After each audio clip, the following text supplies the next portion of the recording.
चॅनलला सबस्क्राइब करा आणि बेल आयकॉनला प्रेस करा।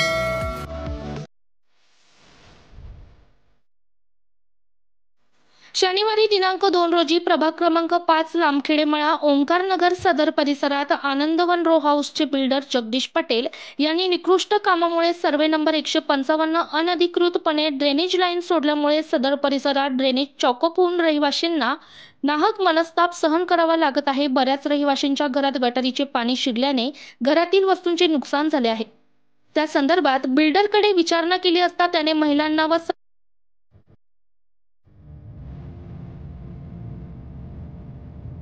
संतप्त रहिवाशींनी बिल्डरच्या ऑफिसला घेराव घातला। तेथील मॅनेजर अरेरावी करून निघून गेला। कार आणि त्यानंतर स्थानिक महिलांनी बिल्डरला फोन केला तेव्हा चूक कबूल करण्याऐवजी बिल्डरने महिलांना अरेरावी केली। गुंड प्रवृत्तीच्या लोकांचे नावे सांगून देख लूंगा आवाज नहीं करने का असे उलटून बोलला असून त्याचे प्लंबर बिना लायसन्स धारक असल्याचे आढळले व ज्यांना कामाचा अनुभव नाही अशा प्लंबरकडून काम केल्याने ओंकारनगर वासियांना नाहक मनस्ताप सहन करावा लागत आहे। तरी सदर प्रकरणाकडे महापालिका प्रशासन पाठ करत असल्याचे दिसले। त्यासाठी मनपा अधिकाऱ्यांना निवेदन दिले आहे तरीही त्यावर कारवाई झाली नाही। त्यामुळे सदर प्रकरणाची नोंद पंचवटी पोलीस स्टेशनला देण्यात आली।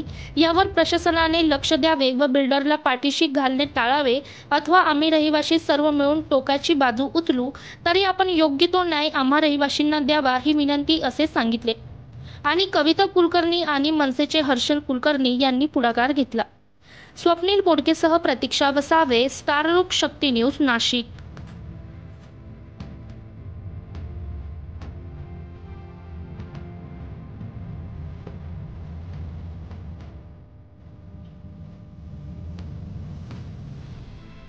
प्रभाग क्रमांक 5 लामखेडेमळा येथे आनंदवन रोजचा प्रोजेक्ट चालू होता।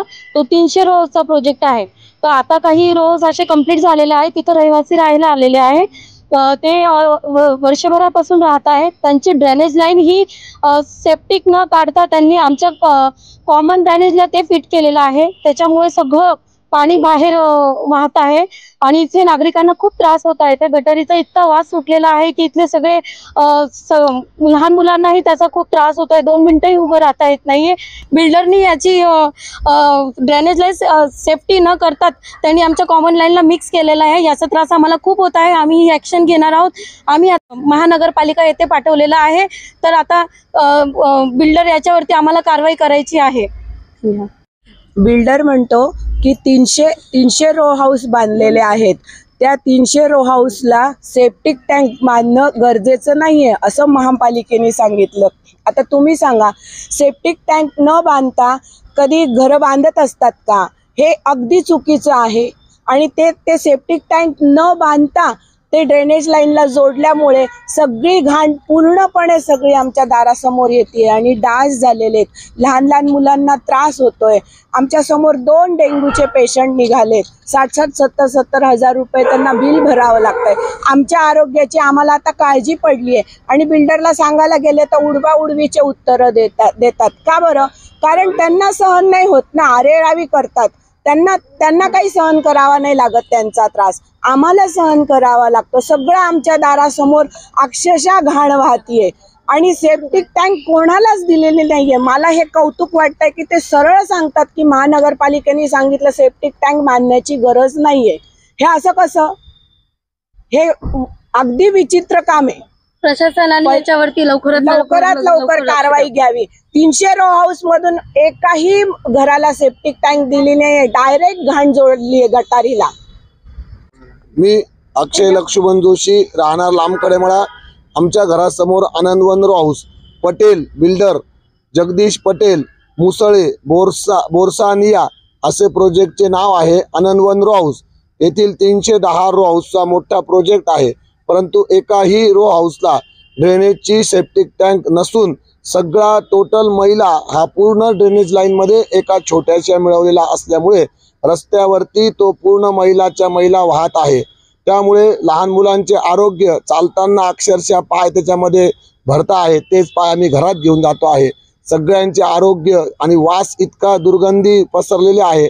आणि त्या बिल्डरला आम्ही आज सकाळी विचारायला गेलो असता त्यांनी सांगितलं आम्हाला महानगरपालिकेकडून बिगर सेप्टिक टँक बांधण्याची परमिशन मिळाली आहे. त्यांनी महानगरपालिकेकडून अशी परवानगी कशी मिळाली याचा आम्हाला संशय येत आहे. तर याच्यावरती कार्यवाही करावी आणि आम्हाला योग्य तो न्याय मिळावा अशी अपेक्षा आहे. आमच्या दारापुढे सगळं मैला आलाय. आमचं छोटं बाळ आहे 10 महिन्याचं. सकाळची जेवण नाही, काही नाही. लोकांना सगळा वास सुटलाय तिथं. हे लोकांनी काही करायला पाहिजे. बिल्डर तर आला पण नाही, तोंडासमोर बी नाही, फक्त फोनवर बोललाय तो आमच्याशी. ते म्हणताय तुम्हाला काय करायचं ते करून घ्या. आता काय करायला पाहिजे? बिल्डर काय कुठं गावाला गेलाय म्हणे.